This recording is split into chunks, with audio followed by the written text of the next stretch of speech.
Hello, well met. Welcome to the pre-show hangout for the season finale of Villains Wanted. Season finale, series finale, who can say? But first, Yang Yang has a special message for us. Take it away, Yang Yang.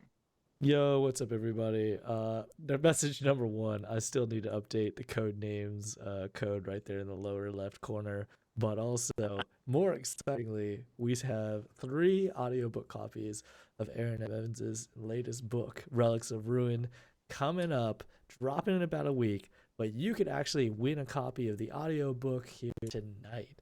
So just type in !ticket for your chance to win, and we will be drawing 3 winners later tonight. You have to redeem it through Google Play. So if you live in a place that Google Play does not allow access, fortunately, you will be able to be eligible to win. That's it. All right. What's up, everyone? Hey. Hello. Here For we are. Here we are. many Oh, of us sorry. out in the world, I hope you're avoiding sickness, right? I was sick last week. You can hear Yang Yang's voice. Yang Yang, you have something going on. It's roving around right now, trying to get Yeah. everybody sick. Who wants it next? I'm happy to send it to you. Not it. Just long distance contagion spell. Just Ugh. Yeah. No, I've been just like under it this week because the weather is finally not terrible, which means every plant in Western Washington has decided it's Attack Manda week. Yep. Ugh. And so I'm like super like sniffly and scratchy throat. I'm not sick. Like there's nothing actually wrong with me. But the trees are trying to kill me over and over again. It's so sad because they're just trying to make babies with each other, which should be beautiful. Except there are like not enough girl trees to like soak up the pollen. So all the boy trees are like, hey, let's pollinate. And instead it winds up like turning my white car this weird shade of yellow green. Isn't there like an M. Night Shyamalan movie about the trees like killing us? The Happening? I mean, I have no idea. Spoilers. Anyway. I know now. Is it a spoiler? Yeah, no. Oh, okay. I've never even Spoilers seen for it. a I just terrible movie that came out like 20 years ago. Yeah. With Marky Mark in it. Marky Mark. Yeah. Okay, see, now I want to watch it. I appreciate a good Marky Mark star good. vehicle. And Zoe Deschanel, right? Marky Mark, Whoa. Zoe, Wow. all-star cast of the trees. Okay, I'm fixing to have to Google where I can stream that for sure. It's kind of like birds too when you're out camping and you're just like, oh, they're so annoying. Suddenly I hear all of them. And meanwhile, they're just trying to like communicate and do cool nature things. And you're just like, shut up, birds. Yeah, I find the sound of frogs actually like really relaxing, when they croak at night. But then the population got way too big and it just became like incessant. It's not rhythmic anymore. It's just like that's what got annoying. Imagine how the frogs feel. They can't hear each other at all now. They're just at some sort of like screaming frog fest. Sex. Yeah. Oh my God. So my bestie was a herpetologist professionally before she became an author. And a friend of ours found a little frog like on her porch that was really near dead. And we're like, no, we can't just let this happen. So she like brought the little froggy into her house and like put it in a little terrarium and was like misting it with water and feeding it. And right before we released the little froggy, everybody like got out their phones to try to play different froggy noises to see if we could get the frog to talk back. Yeah. Whoa. Okay.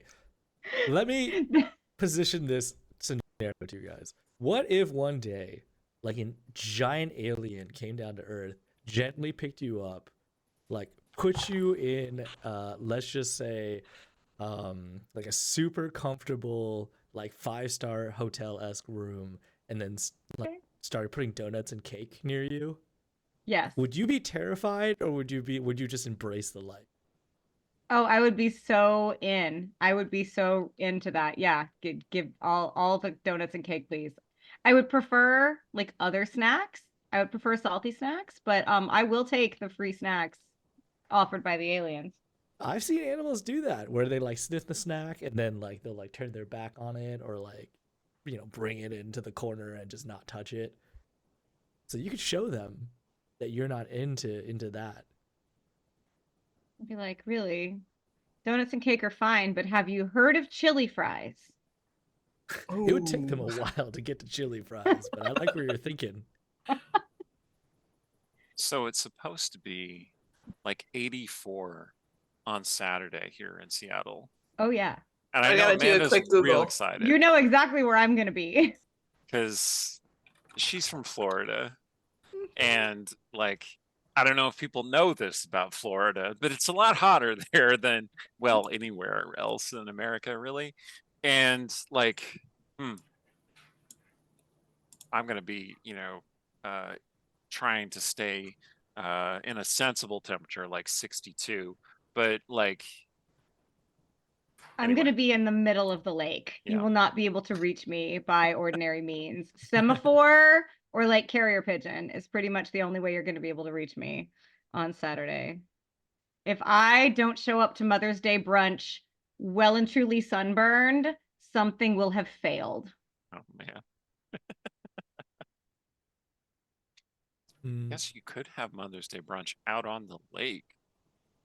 We Yeah. have reservations. Oh, I see. With I we see, of go course. to brunch with a bunch of other people and like their kids and like their grandmother and stuff. So, Oh, nice. but our reservations are like silly early in the morning. I heard Andrew making the reservation. I'm like, what? No, that's like 3 hours before I want to be out of that. That's like when I normally am getting out of bed. So we'll be done with brunch really early, and we may wind up out in the lake again. For many years, we would go to Mother's Day brunch, and then my husband would be like, "So, honey, it's Mother's Day. What else do you want to do today? What do you want to do now that you've had like 11 mimosas and all the crab in Western Washington?" And my answer would be like, "I want to go on a boat." And then a few years ago, we bought our own, and so now we don't even have to buy tickets to go out on somebody else's boat. And so that's pretty much it's pretty much a given. Like I'm gonna want to be on the water. Nice. Nice. Yep. Very efficient. I am outdoorsy in that I like to drink wine on boats. Mm-hmm. Mm-hmm. That's It's an my kind important of distinction. You have drunk on my boat, Yang Yang. You know. Mm-hmm. You guys talked about donuts. I realized I had donuts like right near me that I wasn't Nice. eating for some reason, No. and I rectified that problem. Yeah. Those are the worst kind of donuts. Donuts you're not actively eating. Yeah. True. I have a brand I gotta keep up. Yeah, there you go. The brand from last week. Yeah. 2 weeks ago. 2 That's weeks right. ago. Oh my Saturday, was it God. last week? Ah, yes. I had to look up all those numbers because I was like, what are your nonsense degrees here? And then I'm like, right, okay, that's in Fahrenheit. That's almost 30 degrees. That's 28.8 degrees Celsius. Goodness, that's hot. What's Yeah. it going to be for you? This weekend?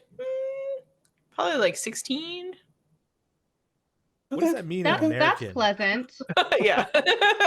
Let me just look that up. That's somewhere in the 60s degrees Yeah. in American. That's I nice. Like think. 60-ish. Oh. Yeah. If it gets really sunny, it'll be nice and warm. But You like double the number and then you add it to 32, and that's how you get It's- to I- the American It's like 1.5 silliness. plus 32. I is just- the number plus 32. I'm reading the formula because the internet's telling it to me. It's 16 times 9 9/5. Yeah. Which Wow. 1.5 will just about get you there. Okay, I'll just go okay. do So 10. the I don't care. Fahrenheit makes sense in only one context, and that is when you go outside and you say it is 100 degrees outside. That means it's really hot. Like Yeah, 100 of so- anything, it's a lot, right? Fahrenheit the does a only good way. job measuring temperature like in people units. Like if it's 100 degrees, it's 100 hots. And if it's 0 degrees, it is 0 warms. Whereas Right. Celsius is a really good measure of like stuff being hot. Like if you touch something and it's 10 degrees versus it's 100 degrees, like how different is that? And, Things like, should be all measured in Celsius, except like air temperature makes more sense to measure in Fahrenheit because when you hear it's 80, like, yeah, that's hot. That's But we that's live in 80 hot. Canada, and like, so 0 is freezing. Right. which I think Yeah. also makes See, sense. that makes That a makes lot of sense, sense. Makes right? sense. Like water temperature being measured in Celsius, water temperature measured in Fahrenheit makes no sense at all. Like, why would you do that?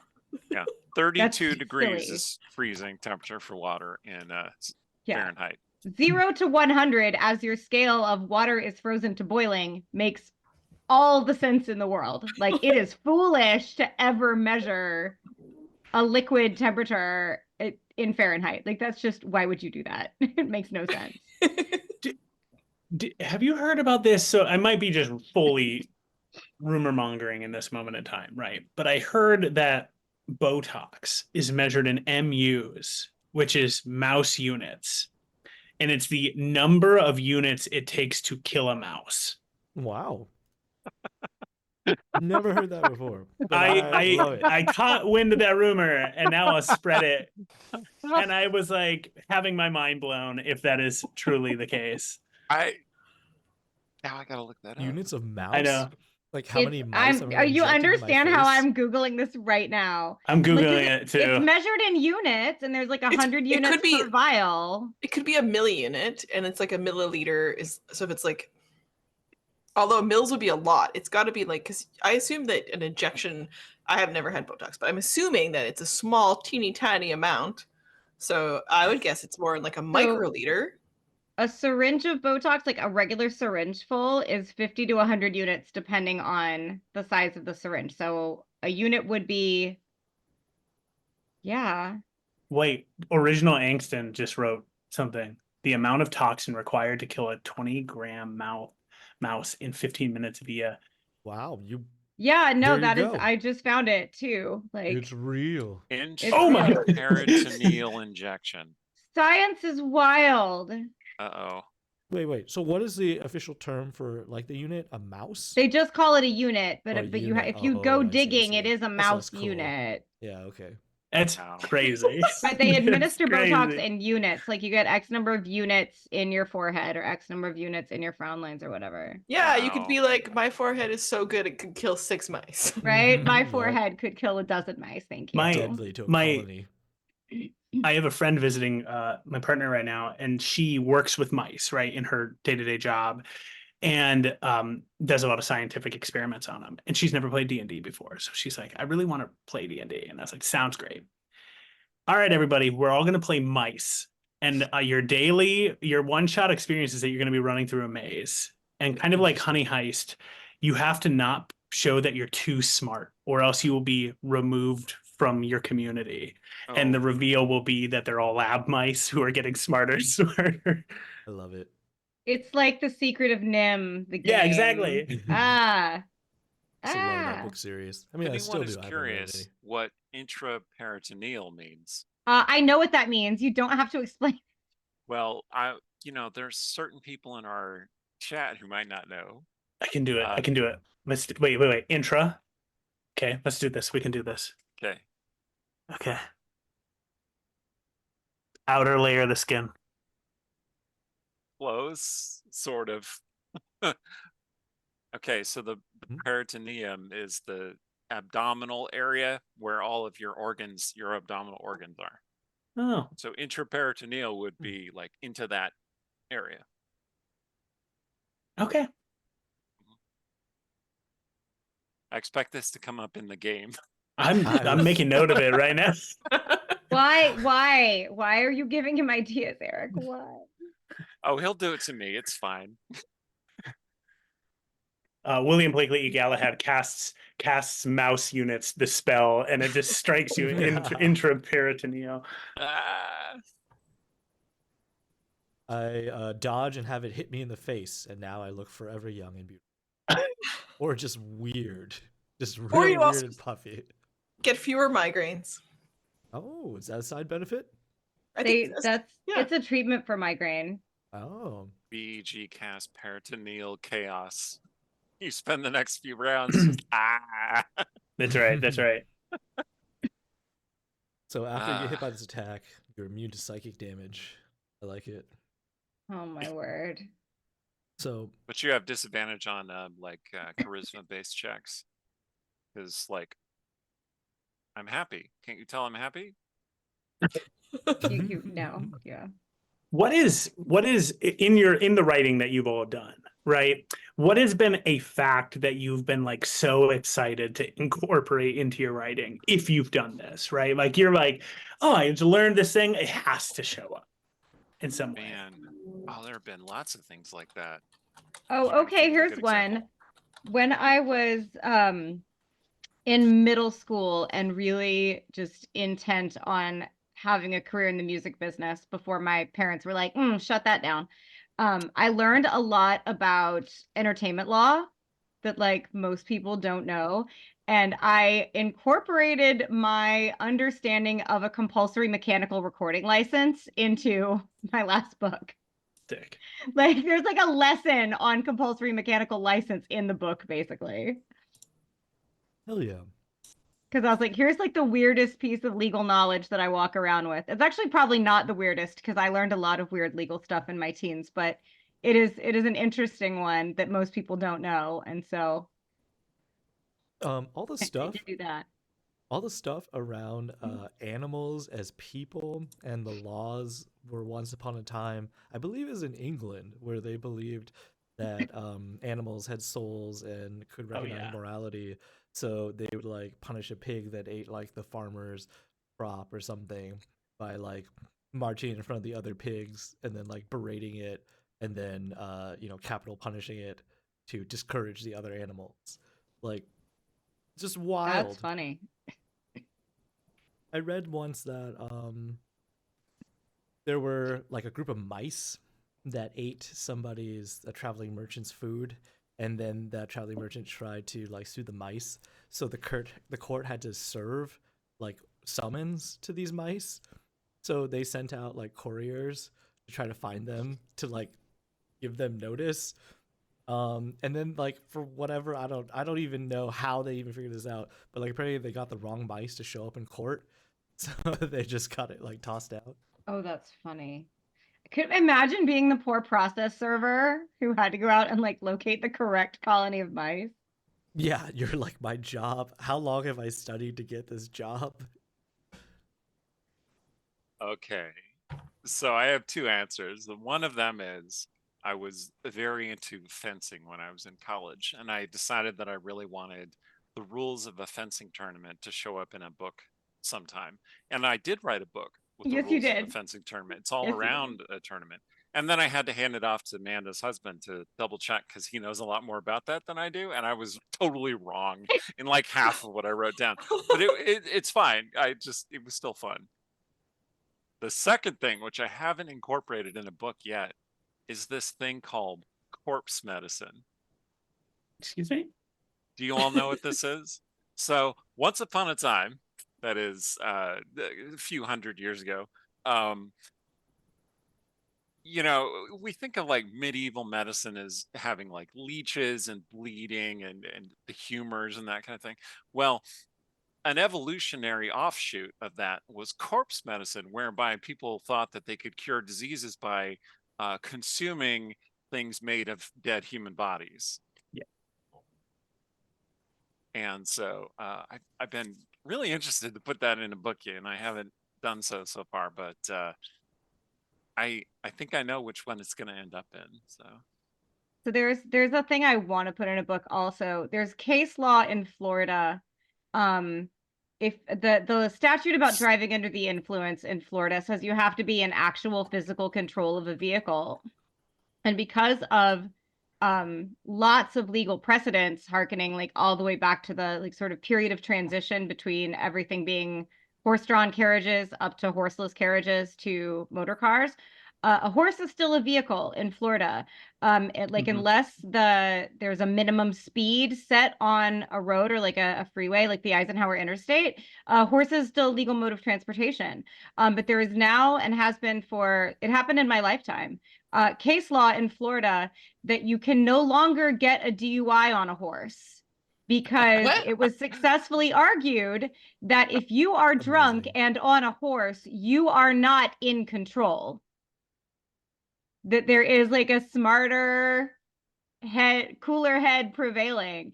So a drunk guy on a horse is not guilty of DUI because they are considered to, if their faculties are impaired, then they are not the one in control. And therefore, it is perfectly legal to ride your horse to the bar, get completely shillelied, flop yourself over the saddle and be like, go home, Buster, and just let your horse take you home. But that happened within my lifetime. I like that tip. What That's if the awesome. horse is drunk? That's mean, what if I you- was thinking. If you got Yeah. your horse That's drunk, interesting. then that's cruelty to animals, and they take messing around with horses very seriously in Florida. Like I would not. I mean, maybe beer for your horses, but like let's not have them doing tequila shots in the back of the bar just to be safe. So I kind of feel like one day this this case law will be brought up to do something about self-driving cars. I would love to think that. I would love to Right? think that. Right? I could talk about automated car law design like all day, every day. Like the ethics behind automated cars is crazy, and I'm Yeah. so curious. Wait, Roz, what do you got? Fact. What have you brought into a book and or game or world that is a fact that you enjoy Or that deeply? you want to bring it. Yeah. Yeah. I mean, the favorite one I think I've done was getting to do toxic mushrooms in a castle spec. Like when I was in screenwriting school, we did specs for TV shows, and I'm a real procedural show nerd. So I wrote a spec for Castle and a spec for Elementary. And then when in the Castle episode, my murder weapon was mushrooms, and so Oh, you I get love to it. like have all of like what the effects of ingesting toxic mushrooms is, and it kind of does take a long time before you actually have liver failure. And so there's like she crashes her car and she's vomiting everywhere before she dies, and so there's all this like other trauma to the body, so that takes a bunch to like for them to realize that it was actually like toxic mushroom ingestion that was like ground up in her coffee. Oh, I love that. Yeah. I also good. love a good procedural. One of the most like fun things that I still own, I have it put away somewhere. We're redoing our game room, so I couldn't put my hands on it right now. Is I got invited to a weekend long like actors workshop / meeting put on by the producers of Leverage. And one of the things that they did on the very first day was they handed us a folder in which was the formula. And they're like, this happens on this page, and this happens on this page, and this happens on this page every single episode. And it literally had the entire formula for like how to write an episode of Leverage just in our notebook. And they're like, so when you watch, you're going to know. And when you audition for these characters, you're going to know which of these archetypes they fall under, because what you'll see what page of the sides they're on, and you'll know. And I was like, that is the coolest thing. I felt like I had the keys to the kingdom. Nice. Yeah, TV shows have crazy structure. Like they'll lay out their. We use New Girl a lot for like 22-minute things because it's got like a this is your part 1 of your A plot, part 2 of your B plot, part 3 of your C plot, and then it just lays them all out exactly in this like really classic structure, and every episode follows the exact same thing with where their tag lands and stuff. It's cool. You get a glimpse of that if you haven't seen Jury Duty on Amazon, right? Any of you seen this? That's the Oh. one with the one guy who is not an actor. The one guy who's not the actor in Jury Duty, and everyone else is doing a bit on him, and it's incredible. But to your point, Roz, in the last episode they show the guy what was going on, right? So highly recommend it. It's very heartwarming and cute and funny, but they show just how intense their scripting is to be like, if the hero does X, then this occurs. If this, then this, and it reminded me of what you're saying about the show script of just like how many plot lines they were running as improv, basically. Like whatever he That's did, wild. they had their plots going. Yeah. That's kind of like there was a murder mystery show that was like improv with famous people, but the murder mystery is like defined. But yeah, they just like walk them in and then try to see if they can solve the puzzles. But clearly the actors in the scene have to sort of respond to whatever, and they've only got certain clue info they can give away. Yeah, Yeah. I watched that series. I did a Um, mystery dinner theater show like that once where there was the show, but then the characters like walked around the venue for a little while and people could stop us and like ask us questions. And we had things that if they asked a question close enough, we could give certain tidbits of information as clues, but it was based on like what we as the character would have known. Mm-hmm. So sometimes they'd ask us a question and we would answer like honestly in character, but it had nothing to do with the actual plot, with the mystery they're trying to solve. Um, and it was so much fun. That show was ridiculous and also paid very well, which is probably why I remember it so fondly. Nice. We got about 3 minutes left, so we gotta take a quick break. All right. Sorry to cut you short, but we will be back. Don't go away, Bye. everybody. Bye.